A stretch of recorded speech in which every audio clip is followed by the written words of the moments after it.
Using the abilities and resources of small-scale businessmen in order to empower communities and eventually whole provinces is a concept that is gaining more and more attention, especially now at this time of economic difficulty around the world. We'll have more on that for you later. First, we look at another important contributing factor to Sri Lanka's economy, one of the hardest hit during the war, namely tourism. Having faced constant fluctuations in profits for almost 30 years, it is now gearing up to take advantage of the boom that is expected in the near future. Take a look. Nilam Deen has depended on the tourism industry since 1974. Back then, he started off as an interpreter for French travelers. Today, he's involved in tour operations and also owns a gem and jewelry shop in Mount Lavinia. The last phase of the war, along with travel advisories against travel to Sri Lanka, has resulted in a drastic drop in numbers of tourists, and businessmen like Nilam Deen, who depend on tourism, have faced financially crippling losses. Very bad, because we were planning and buying and producing and we couldn't sell them. So we had to keep it, especially when the airport was attacked. That was the biggest disaster. Because especially clients who came here, they are getting a transfer to Maldives, where from that onwards we lost almost the English market. Because every time there was a flop. Earlier we had German tourists who came in. Before Germans, in 1964-65 we had Swiss, Scandinavian countries who travelled here. They have their own flights coming landing. Then it changed. Even after the Suez Canal was closed, we had passenger lines coming into Colombo. So we lost all that, but still it was remaining. But that we lost when this airport was attacked. The livelihood of over 900,000 people like Nilam Deen, who depend directly and indirectly on the tourist industry, have seen better days. Despite being known as a country that has some of the best tourist destinations and star-class accommodation, revenue from tourism in 2008 only earned $32 million. This is comparatively lower than that earned by countries like Thailand, Indonesia and the Philippines. Tourist arrivals are expected to improve with the war coming to a close. We won't be able to come into big upmarketing immediate, because we have been sold very cheap for some time to keep going. So we have a chance at the moment with the crisis in the world. There won't be much tourists going to Maldives or other destinations, because the prices are up, say above $300 a night. Or some Japanese paid even $1,000, $2,000 a night. So we are in a $100 range. So we have a potential, but it won't be a big change immediate, but there should be recoveries.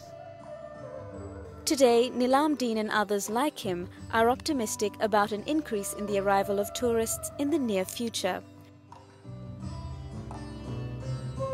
On the 23rd of June 2009, the Tourism Board and Ministry of Tourism officially launched a promotional campaign under the new tagline, Sri Lanka, Small Miracle. This rebranding effort is expected to usher in a new beginning for tourism, given the timing and expectations of a new era of peace for Sri Lanka. Citizens of Sri Lanka. The tourism brand launch has come at the right time. Sri Lanka truly is a small miracle, and in the current context, it is totally appropriate to brand it that way. This has come for us to time has come for us to join hands together with the private sector, with all stakeholders in tourism, and with every citizen in this country to transform the brand promise into a reality, to ensure enormous economic dividends it can generate to our people and to the economy as a whole. The relaunch and campaign are expected to contribute towards increased tourist arrivals to Sri Lanka of as many as 2.5 million by 2016.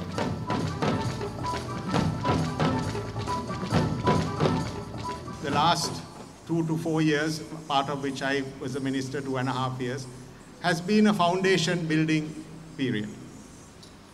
The foundation took a long time to build. And the foundation has finally, I believe, now entailed in a solid private-public partnership. because it is ultimately the private sector that actually runs the tourism industry. We as government do not run travel agencies, we do not run hotels. We basically provide the policies, the guidance and the leadership and maybe become a catalyst. But the ultimate responsibility of creating jobs rests here with the private sector.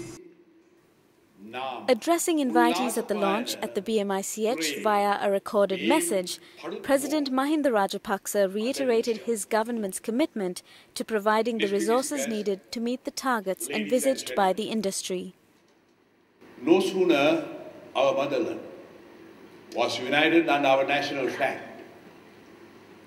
I invited all who had left the country because of terrorism to return home. Today, I invite visitors from abroad to come to our wonderful country, enjoy its charm and the hospitality of our people. We are Sri Lanka, beautiful fly.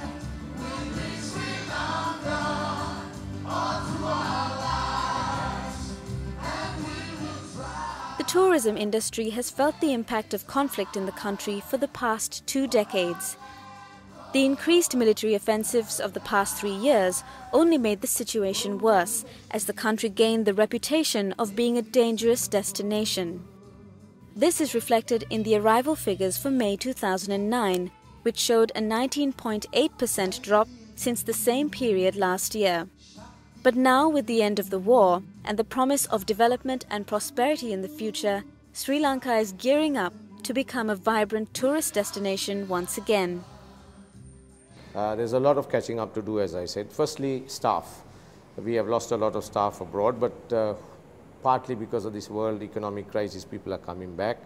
Secondly, people didn't think very much highly of the industry. So young people never thought of tourism as a career for themselves, because obviously the career paths were. Now things are changing, so in the short term there will be people coming in. So we have to quickly get in proper trained staff.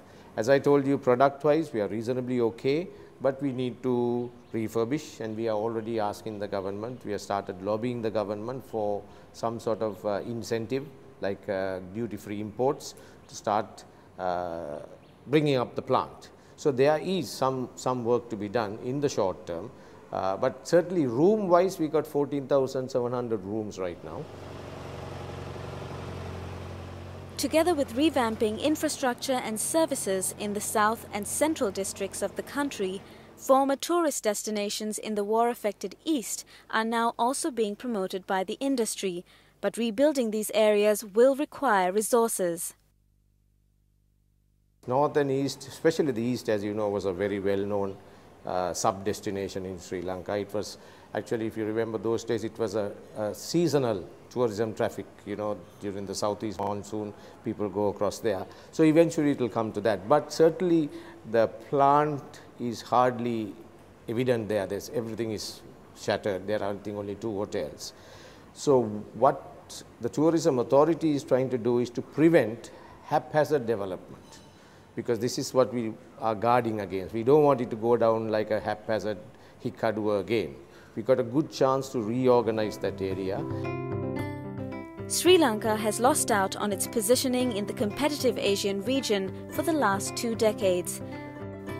But even with an ongoing war in the country, the tourism sector accounted for up to $400 million in foreign exchange earnings, the 4th largest income earner for Sri Lanka.